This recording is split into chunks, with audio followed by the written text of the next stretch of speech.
Good morning, everyone. It's March 6, 2019. America. Rex 84 FEMA camps are real. The plan for martial law in America. I know that this topic has been discussed a lot. However, we can't let these topics die. Otherwise,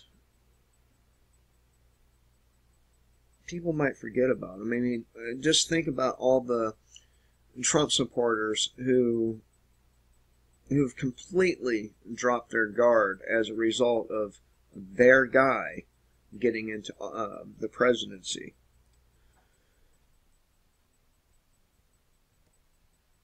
This is from Dean Garrison. Now, I covered the first paragraph in my previous video, and this is an old article. However, we can tie it into what's going on now. Now, you may recall, and I can't use news clips anymore, otherwise I'll be hit with a copyright strike. I can't do. My hands are tied. I'm not even supposed to use articles, apparently, with these new rules coming out soon. So when that happens, when these new rules takes effect, I'm just going to have to jot down key points. I probably should have been doing that all along, but I'm going to have to jot down the key points of any given article and do it like that. I won't be able to show on screen the articles anymore. Ain't that a bitch? But if I did it in such a format like, say, a school presentation, where at the end of the video there would be all the works cited in MLA or APA format. I probably will end up doing videos like that too, but they're a lot more time consuming and require a whole lot more research, sources, and so on. Alright. In my mind, the best chance for the American people to unite is to agree that both major political parties are responsible for the mess we are in. Yes, it is my belief that Barack Obama is a dangerous man, and allow me to pause for a moment and apply that to Donald Trump as well. If you look at his history with an open mind, you will find Obama surrounded himself with those who hated America. He was mentioned by known communists like Frank Marshall Davis and Bill Ayers. These men, and many others associated with Obama, hated everything that America, the constitutional republic, stood for. And that is past tense. Now, allow me to point out that the Zionists that Donald Trump supports and is, they may talk a good game, but they really don't have that reverence for America people think they have. Especially not the Zionists, and probably not Donald Trump either. Now, a large number of conservative patriots, not like myself, live in fear that martial law is coming. We have seen our president issue executive orders within the last 12 months in case of a national emergency. And of course, Donald Trump has renewed these, a lot of them anyway, executive orders, especially ones pertaining to martial law and these kinds of things. in case of a national security emergency, to take control of all communications, including cell phones and internet, and all sources of utilities, energy, including gasoline, water, and electricity. We hear of FEMA camps and continually hear leaked news from DHS insiders or inside sources who claim that martial law is coming soon. Most recently, the plans for drone attacks against American citizens on U.S. soil has been leaked. There's no doubt that these are dangerous times, and they're no less dangerous because Mr. Conservative got in to office. You have to remember, both parties participate in what's going on.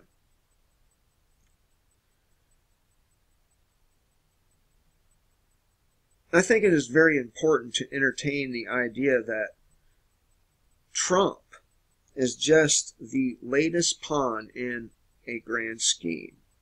The groundwork has been laid for decades. Both the Republicans and Democrats have for many generations supported bigger government. The talk is cheap. You must look at the actions of those in office. And so many people fail to do this. So many people just take the words of these lying sacks of shit, including Donald Trump, but not limited to. Today, I want to talk about FEMA camps and give you a clue as to where this all started. Because developments are developments, and these talks did not start with the election of Obama in 2008 or with the passage of H.R. 645 in 2009. Would it surprise you to know that the current model for FEMA camp was established 25 years prior to the passage of this bill during the Reagan administration, and that particular framework was adopted from another plan written in 1970. I was 15 years old in 1984, and to me, Reagan walked on water. See, that's the problem right there. Right there. He was one of my first heroes. I have since learned that I can accept a man's good ideas and incorporate them into my own personality without having to put them on a pedestal. You think? There were things that happened from 1981 through 1989 that should be viewed as crimes against the American people, and until we can make or take an objective view at history, we will never learn from it. And in my opinion, patriotism kills history, and it completely distorts what happened. And that's why I don't have a religious stance or any of that, because I wasn't there in Jerusalem to witness the things in the Bible. For that matter, I wasn't there to witness what happened on 9/11, but I can get a pretty good idea of what happened from witness testimony, video, and so on and so forth.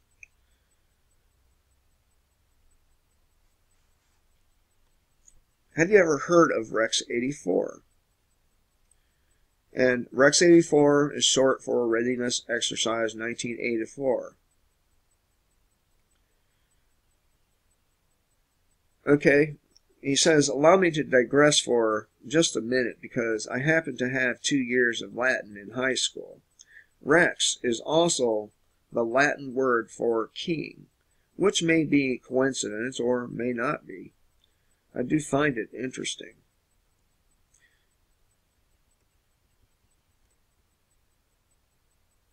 Rex 84 was prepared by Oliver North. Believe it or not, Wikipedia summed it up better than he could. Rex 84, short for Readiness Exercise 84, was a secretive scenario and drill developed by the United States federal government to suspend the United States Constitution, declare martial law, place military commanders in charge of state and local governments, and detain large numbers of American citizens who are deemed to be national security threats in the event that the President declares a state of national emergency. The plan states events causing such a declaration would be widespread U.S. opposition to a U.S. military invasion abroad, such as if the United States were to directly invade Central America to combat what the government perceives as subversive activities. The plan also authorized the military to direct ordered movements of civilian populations at state and regional levels. Hence the need for the Internment and Resettlement Operations Manual put out by the United States Army. I think it was in either 2009 or 2010. I'm not going to go through the entire definition of what they say Rex 84 is. I'm just going to go ahead and get back down here. What I want you to understand is that the American people are partially at fault due to apathy for letting things get to this point. Let me stop right there. They are mostly at fault. When our candidate wins an election, it normally means that we enter a state of apathetic contentment and put the blinders on for 4 years. Shame on us for not watching what has been really going on. We share in the blame, and we will have to fix it. I don't share in the blame in any way. I didn't vote for these people. I didn't give my consent, and I never have.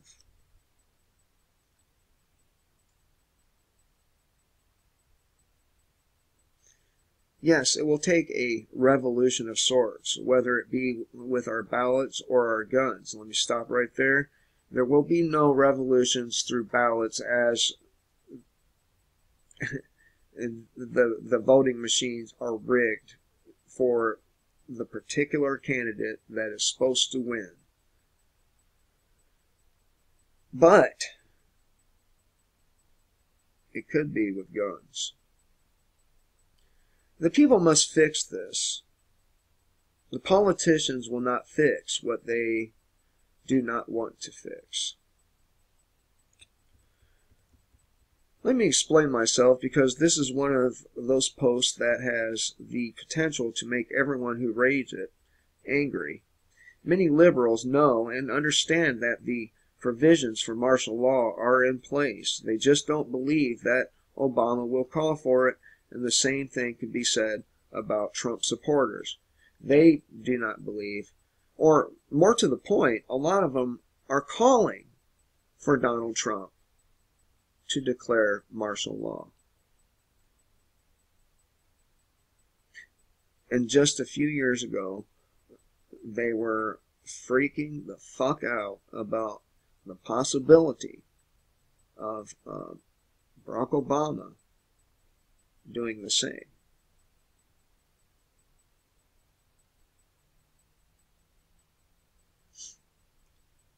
I don't know. It all seems very, very stupid to me. That's why I like the saying, you play stupid games, you get stupid prizes. And man, you keep on getting the dumbest fucking prizes you can imagine. Take Alexandria Ocasio-Cortez, for example.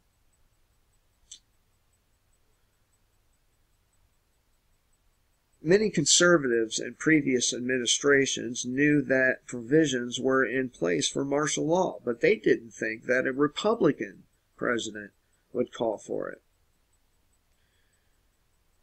Here's a quote from an interesting article in 2006. We are dangerously close to a situation where if the American people took to the streets in righteous indignation, or if there were another 9/11, a mechanism for martial law could be quickly implemented and carried out under Rex 84. The Cheney-Bush administration has a plan which would accommodate the detention of large numbers of American citizens during times of emergency. The plan is called Rex 84, short for Readiness Exercise 1984. Through Rex 84, an undisclosed number of concentration camps were set in operation throughout the United States for internment of dissidents and others potentially harmful to the state. The Rex 84 program was originally established on the reasoning that if a mass exodus of illegal aliens crossed the U.S.-Mexican border, they would be quickly rounded up and detained in detention centers by FEMA. Now, let me stop right there. They used that as a guise. It's not really about snagging illegal aliens. It's really about the internment of dissidents and others who are potentially harmful to the state.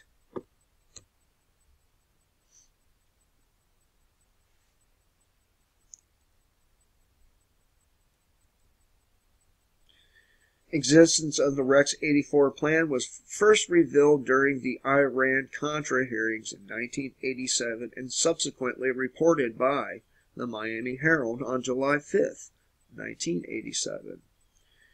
In quotes, these camps are to be operated by FEMA should martial law need to be implemented in the United States, and all it would take is a presidential signature on a proclamation, like Abraham Lincoln did, and the Attorney General's signature on a warrant which a list of names is attached. That red blue list that Steve Quayle used to talk about. Don't know if he still does, but he did. There you have it. The real purpose of FEMA is to not only protect the government, but it's in principle a principal vehicle for martial law. Matter of fact, this is the reason why FEMA sucks so badly at disaster relief. Because it wasn't set up for disaster relief. It was set up for a continuity of government mechanism. That's what it's for. It's not for saving people and sheltering them after hurricanes and floods and such.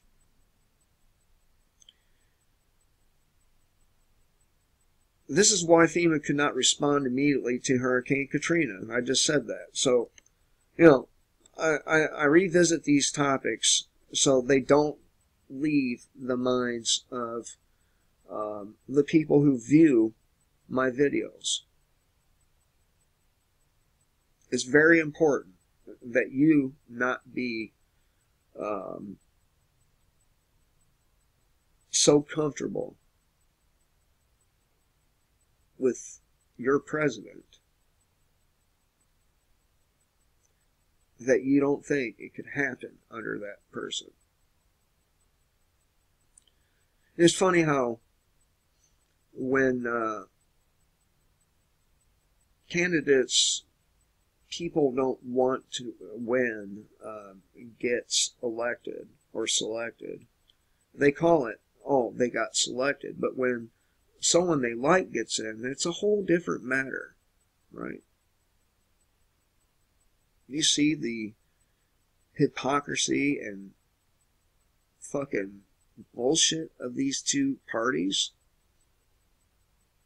Hell, do you see it government as a whole?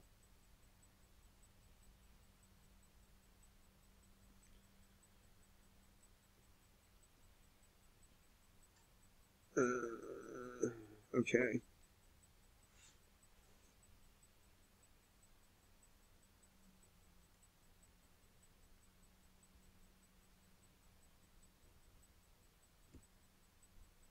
Okay, right, right. So, does this remind you of anything? It reminds me very much of the debate we are having today. Is martial law coming? Yes, I believe it is. There are too many leaks coming out, and too many signs that point to it. What if I am wrong, and it would not be the first time? I think that we need to learn from history. Obama did not snap his fingers and make all of this appear, nor has Trump.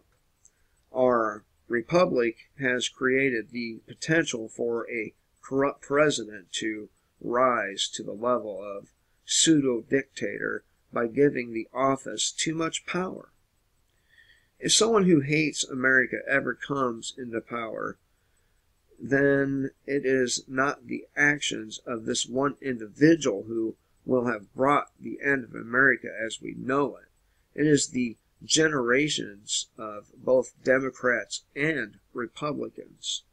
Lawmakers continually use things that were put in place by previous administrations and legislatures, and they twist provisions to suit the needs of the current day. They are all about big government, but they are about the big government that suits them. Without fail, they leave behind tools that future lawmakers can work with. Laws get amended and interpreted to suit the goals of those currently in power. Many generations of public servants share in the blame. If a corrupt individual claims the top seat in the land, they have been handed the key to a tyrannical dictatorship on a silver platter. Our only chance as a nation is for the people to start to agree that there is plenty of blame for both sides, and to make both sides accountable. We have stooped so low as a nation that a known Marxist theorist is sitting in the White House sat in the White House because people viewed him as the lesser of two evils. If people don't wake up soon, it will be too late. Make no mistake, there are conspiracies in place to bring America to its knees, and you can trust no one in Washington, D.C., and I do mean no one, not even Donald Trump. The system is broken, and someday people will have to make a choice whether to submit to a tyrannical government or to rise up against it. And I believe that day is very close. When our pancaking economy finally hits the bottom,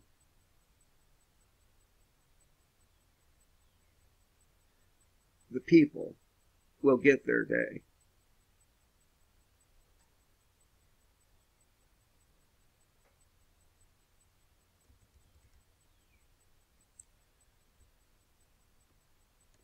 And this person, he's heavily relying on elections.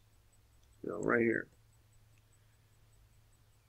We forget about these things in 2016 if Rand Paul is elected president.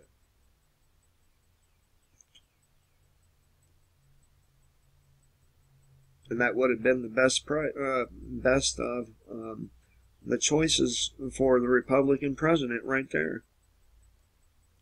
Just like Ron Paul, just like Ross Perot.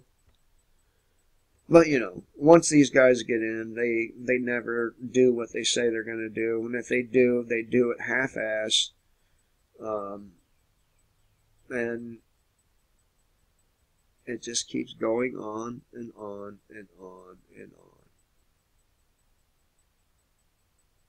Personally, I would like to see it all end the way we live. The fucking mountains of trash littered all over the fucking place. All the trash filled in our ponds and our rivers. We don't deserve this planet.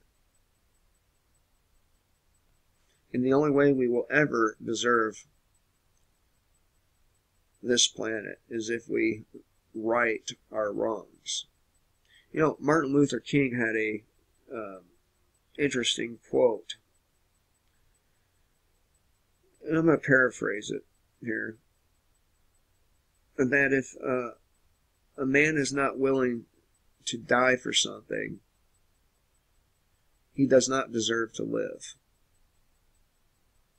And I believe that.